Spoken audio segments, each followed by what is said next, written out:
Jim Ooh, Blythe and Chuck Wright, now, and slow we're down. on board. This is one of the problems with him being on the IR list. Yeah, it's a little weird this morning, as Jim and I are streaming in from separate places. Me from the flight deck of an S-76. Virtual, that's a Sikorsky Dolphin, which is a phenomenal corporate helicopter. But this is just virtual, sadly.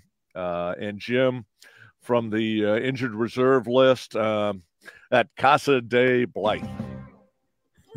Welcome to the Veterans Impact Show, where we continue the mission of highlighting veterans and service organizations who continue to serve our community and our nation. We're brought to you by Fairway Independent Mortgage and Lone Star Wealth Strategies. Don't worry, retire happy. Welcome aboard. Hey, what a great day. And we've got Memorial Day weekend that we are right in the middle of. It's exciting. It's really great. And Chuck, I know you're very heavily involved with Carry the Load. And Admiral Walsh, one of the things that we want to Chuck to introduce you is to talk about young people and getting them to events like Carry the Load. So Chuck, introduce Admiral Walsh. It is my distinct pleasure to welcome everyone to the Veteran Impact Show. Before we jump in, I want to thank Nathaniel, our producer from Ascend Podcasting. They do great work there. And the lovely Mrs. Diane Blythe. They are both making everything happen behind the scenes, so we've got to do that. As most of our listeners know, the motto of the show is Charlie Mike, continue the mission. And we share the stories of those who continue to serve after service.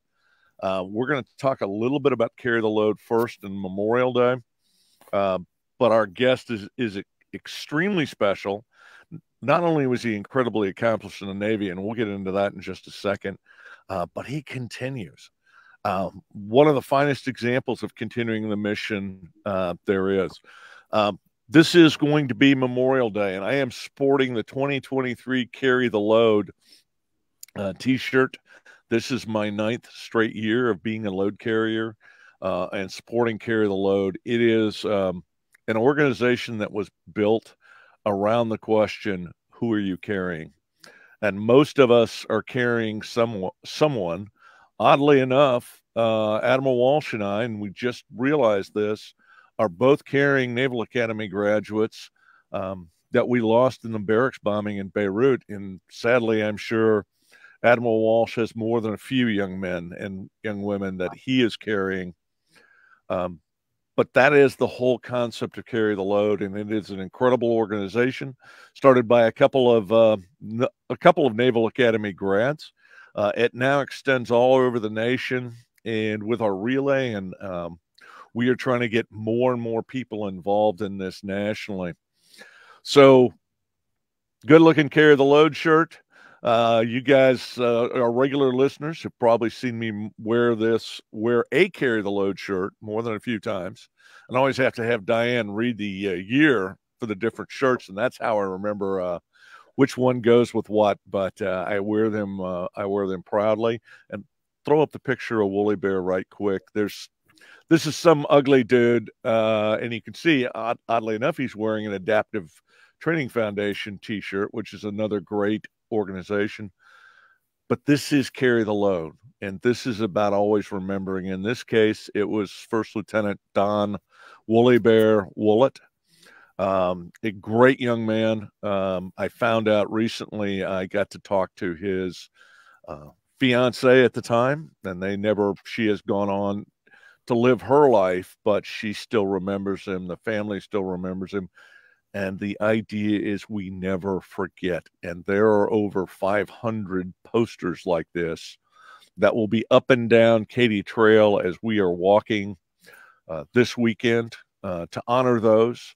We also honor first responders because they are very much at the front line of what we do in that incredible service. But as I mentioned, we really have a great show. And very much we're going to talk about continuing the mission with Admiral Pat Walsh. And Admiral Walsh, welcome to the show. I'm not even sure exactly where to start, but do it quick, if it's possible to do quick, because your military resume is incredible. Run that down roll. You're not just some Navy guy. You're not like me. I just served, I flew, but after that, you did some special stuff. So talk about that a little bit, because we're gonna pump up your credibility here. Hey, Chuck, thanks for the invitation, you and Jim, Diane, for the opportunity to be here. One serious note, and then there's plenty of time for humor, and there's no shortage of humor. But some of us this weekend are reminded that we got to grow old, and many of our friends, colleagues will always be forever young. And it's good to remember. That's all really that their families ask for, is that we remember. So carry the load in other activities that commemorate the significance of the sacrifice, as well as the lifetime commitment their families made to the mission that their sons and daughters were on, I think is incredibly important. So thank you for starting off the show that way. I'm the oldest of 6. I come out of Dallas. I went to elementary school right down the street on Walnut Hill Lane, where we grew up. It was St. Monica School, and then went to Jesuit. The interesting connection and the thread that holds this all together is that when we sat around as a 13 and 14-year-old talking about where we wanted to go to high school, I couldn't afford the high school I wanted to go to, which was Jesuit. But because the incentives were aligned that allowed faculty members to bring their own kids, I was able to go to Jesuit. My father ended up there for almost 50 years. He was a blue and gold officer for the Naval Academy at the same time. He did not go to the Naval Academy, but he had served in the Navy in the post-Korea timeframe, and then went into education and ended up in Dallas. So if I could interrupt you real quick, explain to our listeners, what is a blue and gold officer? Blue and gold officer is like a recruiter for the Naval Academy, a service academy. And that person is the Naval Academy's representative that's in the local area. At one point in time, our high school, and this is in the 70s, had 7 students that were part of the Naval Academy. And Jesuit is not a big school. No, that's a lot. We had 100 people in our class when I graduated. Wow. But because I was able to go to Jesuit, I was able to go to Annapolis. And because I was able to go to Annapolis, I was able to go to flight school. And because I was able to go to flight school, I was able to have a career in the Navy that took me to all kinds of amazing places, to include flying with the Navy Flight Demonstration Squadron, the Blue Angels, missions in combat, but then to receive 3 graduate degrees. Those degrees, that opportunity to go to and through college and then graduate school, those opened doors, opportunities, and allowed me to come up with choices that I was able to make that I never would have known about had I not gone to school.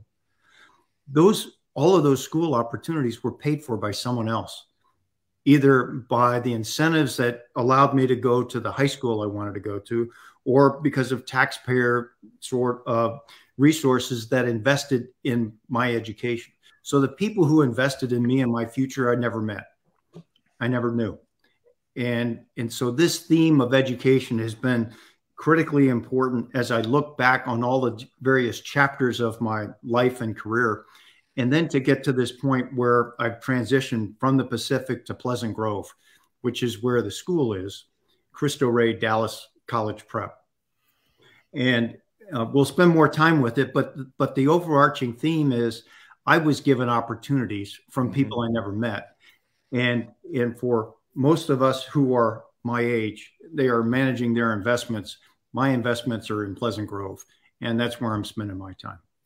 So for our listeners, and we've got listeners all over the nation, I even joke that we are broadcasting intergalactically. So we have some of our alien friends tuning in. Pleasant Grove is a very impoverished area of Dallas.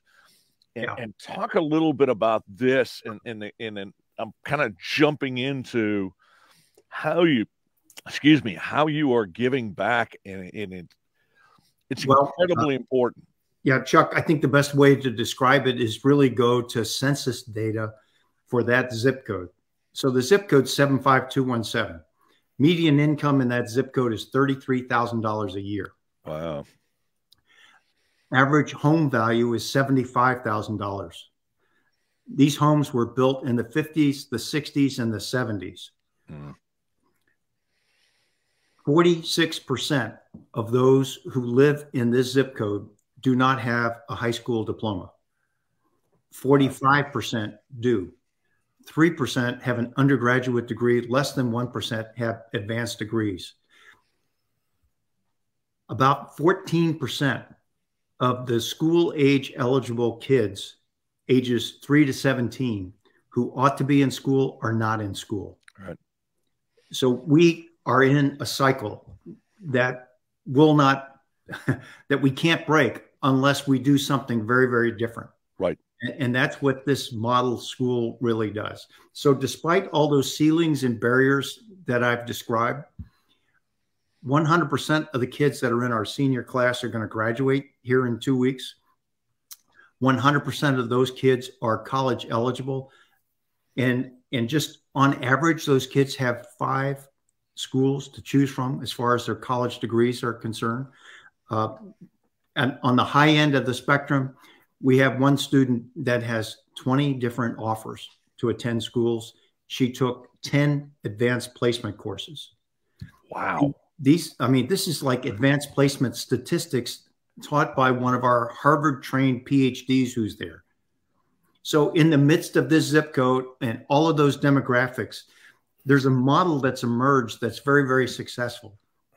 And the reason for that success is something I think that we all recognize, those of us who have served. They have a sense of community involvement and belonging.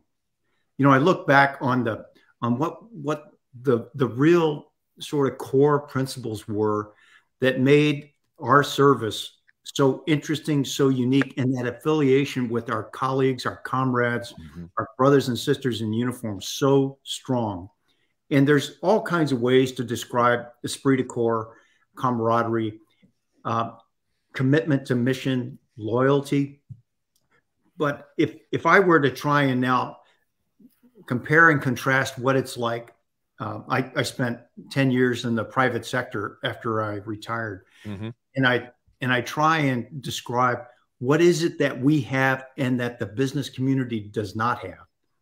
I mean, you know, that's a pretty broad stroke, and forgive me for generalizing, but it's this sense of community where there is a safety net of people who are around you who really are invested in this up or out policy, meaning you are the person that's going to be in charge one day and one day soon.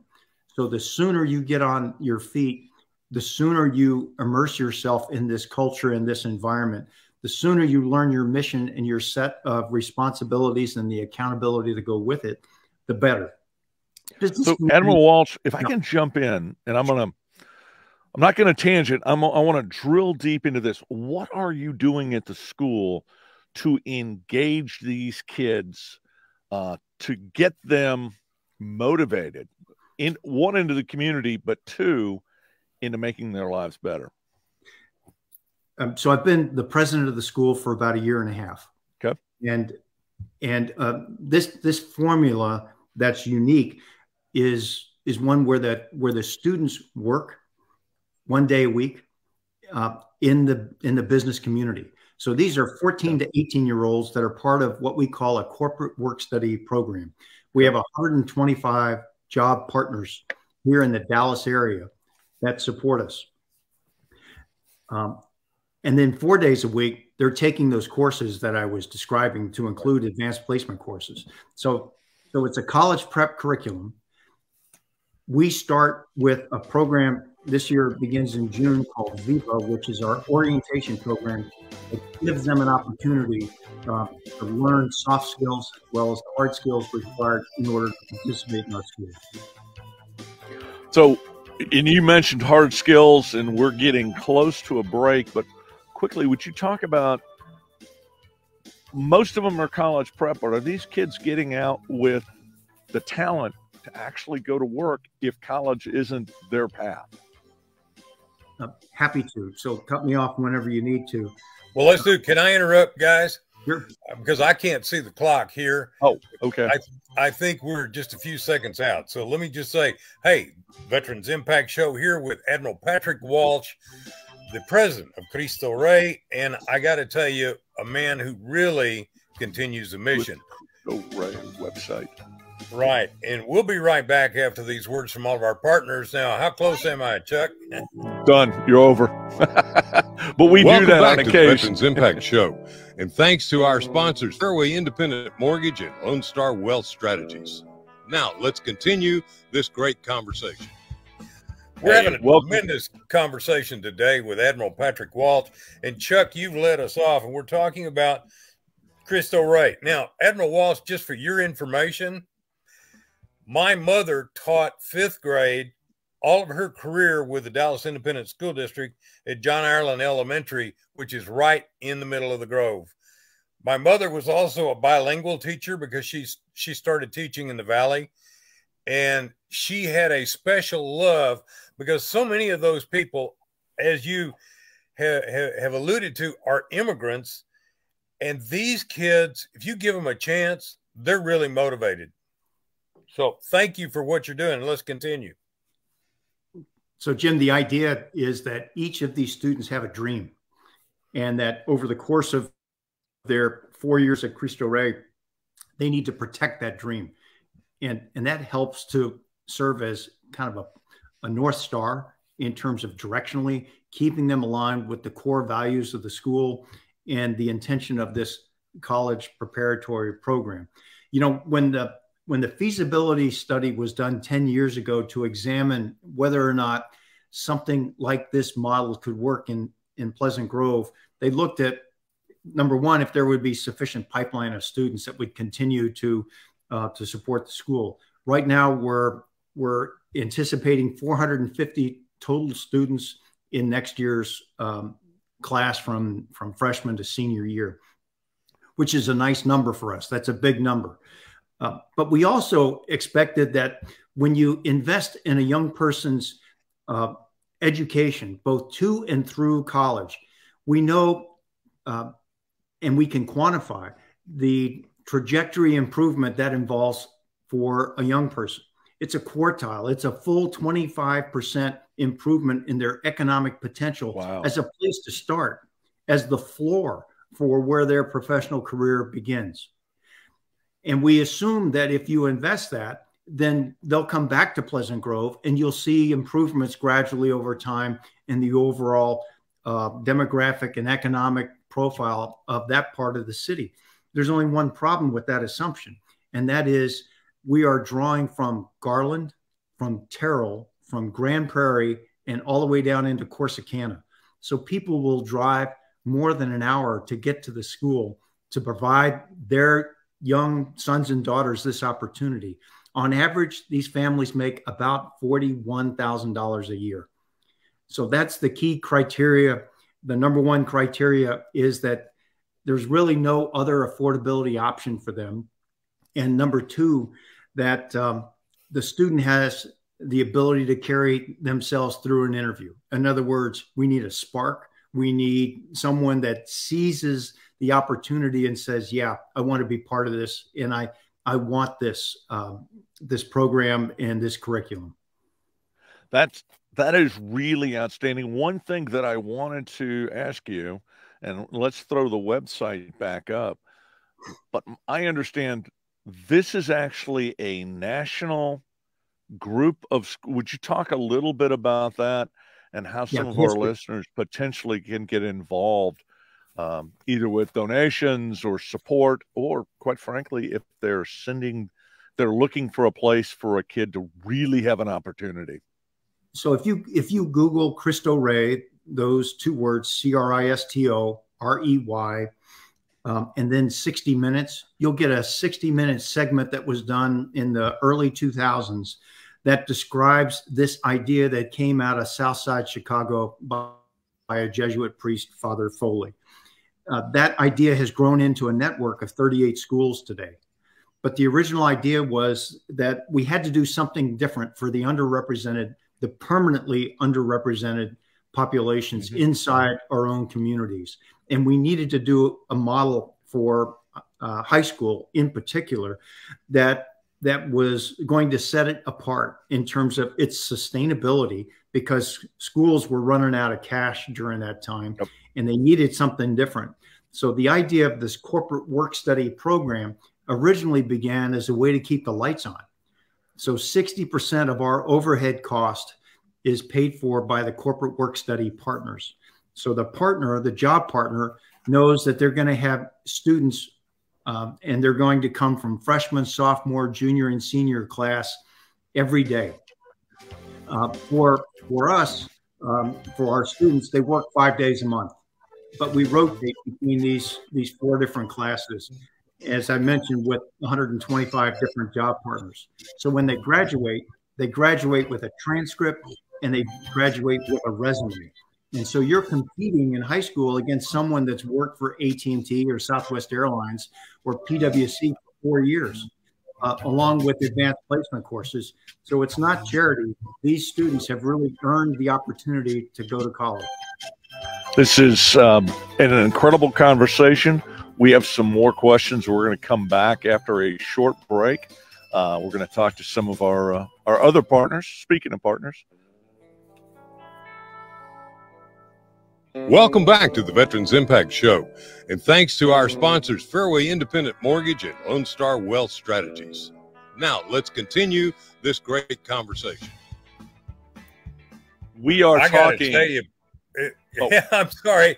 I'm stuck. That's the in downside of bed, not being in the studio together. I got to tell you, my commitment over here. Yeah, my commitment, though, to what you're talking about, Admiral Walsh, I encountered for about 20 years as I volunteered right around the corner on Military Parkway in a halfway house for teenage boys. I got to tell you, what you're doing makes a huge, huge difference, not only in our community, but in our nation and in our world. And I just want to emphasize that and say, hey, you want to do something great to help kids? Because people are asking me all the time, I want to donate. What do you donate to? Now, I think you ought to be donating to Cristo Rey. You can look it up online. You can contribute. You can help them. And let me tell you, nothing is better than raising the standards of everybody with education. And I want to come back to that, Admiral Walsh, because you talked about that. Talked about taking someone and moving them up. And in the socioeconomic world, we talk about quartiles, and there are basically 5 major quartiles. Obviously, the bottom quartile is our poor. But as you move up, the difference becomes dramatic in socioeconomic level. And you talked about moving them up an entire quartile. How long has Cristo Rey been operating? I'm trying to get a feel for how many lives you've impacted. So in that original segment that we described in the 60 Minutes piece, it'll describe a school in Southside Chicago that started in 1996. For the Dallas school, the feasibility study, which examined the potential for this idea, was 10 years ago. So we opened doors, repurposed elementary school buildings down at St. Augustine Parish in 2015. We graduated our first group in 2019, and that group that graduated in 19 is now graduating from college. 3 of our student alumni graduated from college early. One is working at Southwest Airlines. The other is a project engineer at Moss Construction, and the other is on his way to be a state trooper. These were early graduates, magna cum laude, which says a lot about our students. We're drafting them to be on our board of directors, just so we have this continued connection with our alumni and with the people that are on our board that are serving the community. I'm kind of at a little bit of a loss for words, but I'm thinking about the impact on these particular families. But one thing that I want to mention, and again, another one of my notorious tangents, I found out recently One of the things that's happening with people who have come to this nation who are not yet citizens is military service is a path to citizenship. And the Air Force has now started a program, and I'm hoping to see this eventually across all the services. That day you walk in, they know whether you're a citizen or not. And you start. The Air Force is now getting them started in boot camp on that path to becoming U.S. citizens. And here is a great way to talk about, and then kind of where I'm going to go in a second, is to talk about how much your schools are helping steer people potentially to the military. Well, I think there's a couple of comments worth making. To begin with, in order to get into the schools, we get our parents and families acquainted with FAFSA forms. So those are the federal forms required in order to ask for assistance that they will need in college. So the reportability of financial records, the transparency associated with citizenship, and all those core questions, those are addressed upfront before anyone walks through the door. We are a Catholic school, but we are multi-denominational as far as the actual population demographic of students. So we come in from all walks of life, all parts of the community. We are 96% Hispanic, 4% Black, and we have students that have goals that are fascinating when you actually look them in the eye, shake their hand, and ask them what's important to them. So I do that with all the incoming students. We have these conversations about what is your dream. So as a footnote here, I flew with the Blue Angels. I was with the team when Van Halen came out with the video Dreams. And so I typically play that on the first day at 7:30 in the morning to sort of wake people up. And then I won't let them leave the gym until they tell me what their dream is and they tell me what their name is. So everything that I'm talking about is related to community building and this sense of belonging and the value that goes with the individual idea and dream that each person needs to know that we want to know, and that our job is to help them fulfill their dreams. Now, here's the interesting part. When I ask people what their dreams are, what they want to be, where they want to go, what they want to do, I get a really interesting range of service. I want to be a doctor. I want to be a lawyer. I want to be a nurse. I want to be a Marine. I want to be an engineer. I want to be an architect. Let me know who those kids are. I know the recruiter. We'll get them hooked up. But let me tell you, what I have never heard of the hundreds of kids I've asked that question to is I want to make a lot of money and get out of here. I don't hear that. What I hear instead is the fabric of this community is so strong that families are going to move together up the economic spectrum. So of those three graduates that I was telling you about, you got to understand these kids are making more than their parents now as entry level. So for one of our students, the compensation package is upwards of $85,000 a year. And what that means is their kids will never be able to go to Cristo Rey because they are outside the economic bracket of the community that we serve. That's what we're talking about. I'm Jim, go ahead, because I'm just speechless. Admiral Walsh, yesterday you were so gracious to speak at my Navy League, which I'm on the board of, and I'm the guy who sets up the programs. And when you and I first talked, and we talked about this, did you get a chance to meet the two young men, the young man and young woman that we granted scholarships to yesterday? Yeah, they were there, and they were there. Yeah, and they're the epitome of what you're talking about.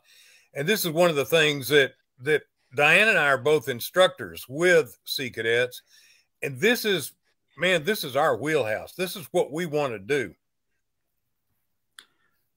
It was impressive to see them. So, Jim, Chuck, just so you know how the program went, this is a national security conversation that is reviewing the contemporary issues in national security, and the lens that I'm offering the audience is a view from the Pacific to Pleasant Grove, because all of this connects as far as I'm concerned.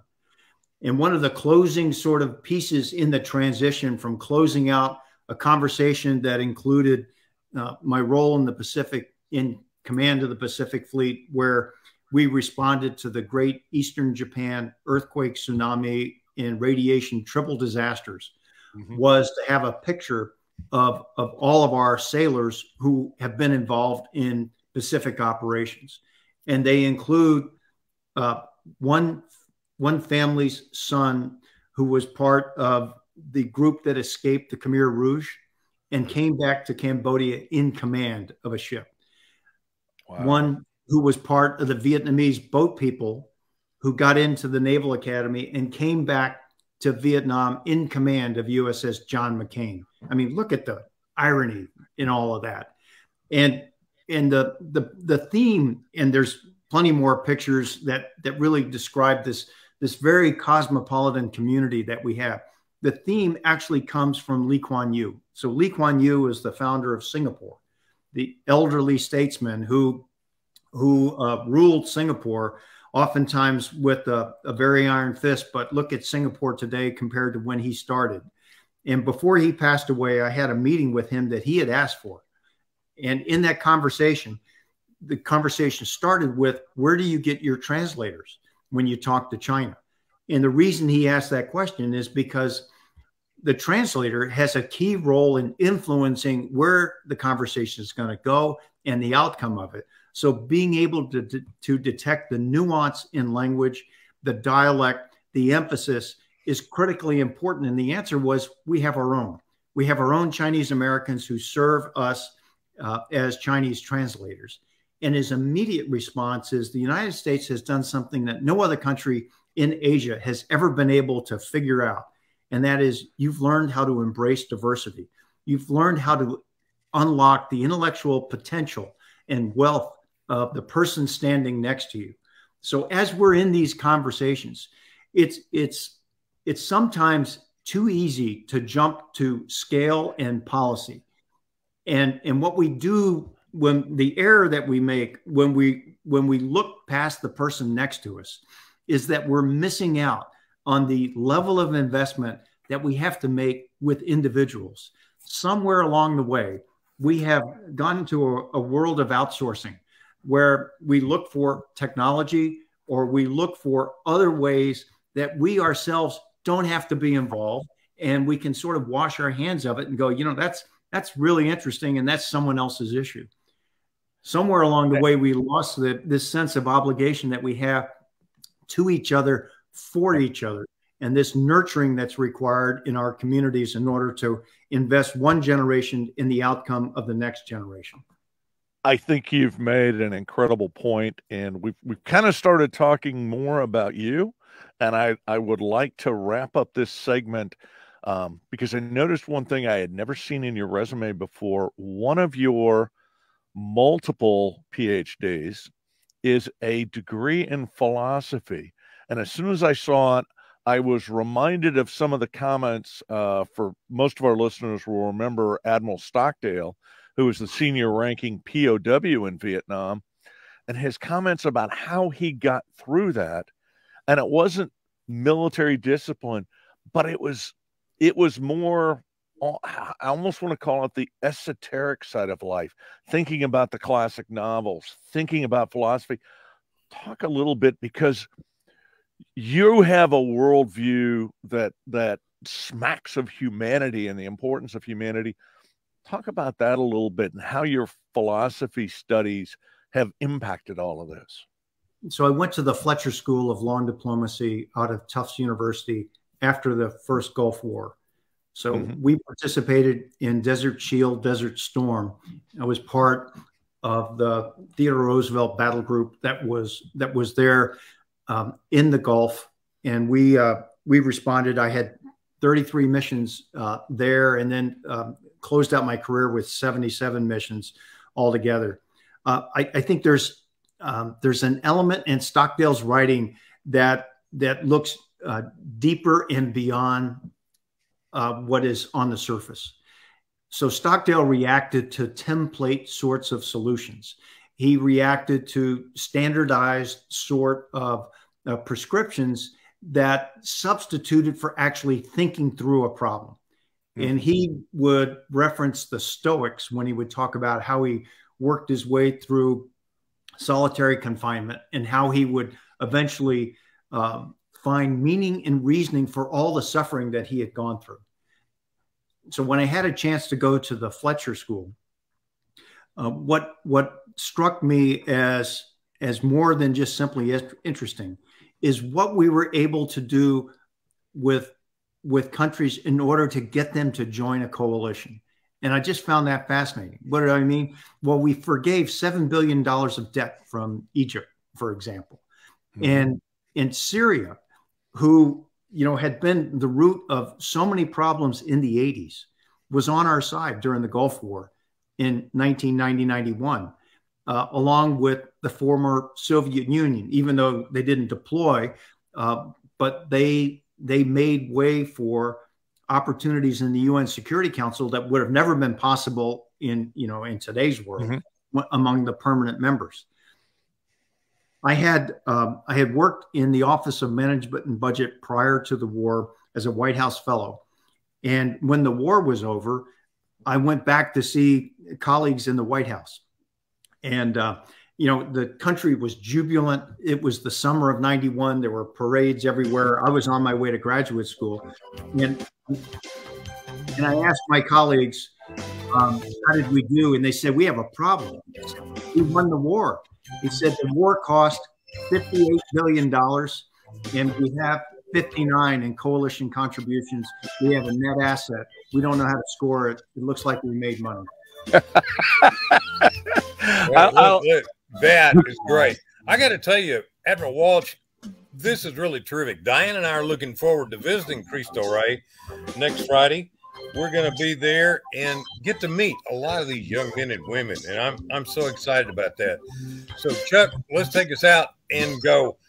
This is your Veterans Impact Show. Get a hold of us, send us an email, call us, go to YouTube, go to Facebook, and if you want a copy of this program with Admiral Walsh, we'll send it to you.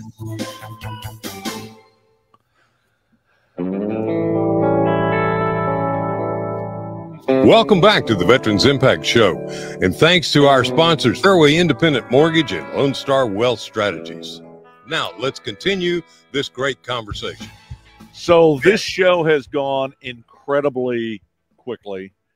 It's one thing that our guests always mention. I didn't think we could fill the time, and we've still got stories to tell. Admiral Walsh, we would love to have you back in the future, but 60 seconds, wrap up whatever you would like to share this Memorial Day weekend with our listeners. I think it's incumbent upon all of us who have served to continue our mission in recognizing what we need to do for our country with the next generation of leaders. One of the things the Armed Forces does exceptionally well is it coaches and mentors individuals along their career path so that they too have opportunities to lead. That's sadly missing in our communities today. And if there's anything that I've learned from my work in Pleasant Grove, it's not only the value, but it's the importance of the contribution we make when we invest as adults in the lives and the formation of young people. That's one of those. That's one of those psychic income sorts of statements here that stays with you for a long time, because you never know where your words or your example is going to lead someone else.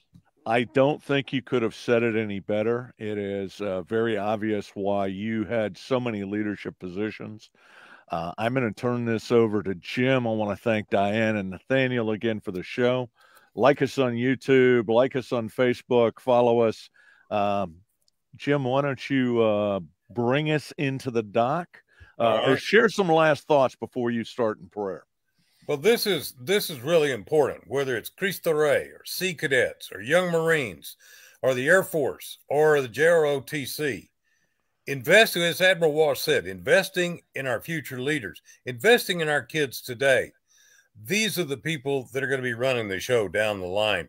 And the more we engage and help, I think the better off we're all going to be. So I'd like to close with a prayer. We always do, Admiral Walsh. Lord God, King of the universe, we are so tremendously thankful for men like Admiral Walsh and all of the veterans who lead in their communities throughout the nation. Thank you, God, and bless all of our active duty military and bless our first responders and keep them safe wherever they go around the world. Thank you, God, again for this great nation. And dear God, I pray with all my heart that this is one nation, indivisible, under God, and liberty and justice for all. Amen. Amen. Amen. And we actually kind of wrapped up there a little bit early. I've been trying to, and if anybody's paying attention and wonders why, if I'm throwing up gang signs and stuff, I'm trying to cue Jim as to how much time we have left because he doesn't have a clock at his end. I'm not sure if he was picking up on those cues or not. I didn't do too well, but Admiral Walsh, what did you fly in the Navy? He was the wing commander. He flew everything. So I started out in A7s in Lemoore. From Lemoore, in a deployment on USS America, I went over to China Lake, which is operational test and evaluation. And I flew the F-18 for the first time there. I flew the A6 as well as the A7 and TA7. Flew with the Blue Angels in the A4 for 2 years. And then we transitioned to the F-18. And then I stayed in the F-18 for Desert Storm. And then when I took command of Air Wing 1 aboard John Kennedy, I flew the F-14, the F-18. I was in the E2 and EA-6B as well. So it was a chance to see all the airplanes that were made by the lowest bidder. Well, I'm kind of a little offended here. You didn't mention any helicopter time. Did they not let you go out in the helicopters? Yeah, that was just special crew time where I was baggage. So Admiral Walsh, one of the things is when my squadron, VA 163, came home, our skipper wanted some of us to fly, and I volunteered and went to Miramar and did all the ejection seat, water training, all of that. And I flew for 160 hours in 4.5 months up at Fallon, Nevada. I got to tell you, the TA-4 was the greatest time in my life. I was an enlisted man. If you go in the military, you're going to have opportunities you never even dreamed of. That's right. Well, thank you Admiral so Walsh. much for being on board. And thank you for all you do in our Dallas community. Chuck. So we got about 30 seconds. I'm going to share this story. My company commander at OCS was an A4 driver, and he was in talking, and a lot of us had aviation contracts. And he said, flying is 90% sheer boredom and 10% sheer terror. I'm sure you've heard that a time or two, especially landing on a boat. Yeah. I think the quote from the Bridges of Tokyo read, "Where do we find such men?" ought to be rebranded as, "How do we find such men and women?" And that's awesome. Thank you, everybody, so much. We're still, and we are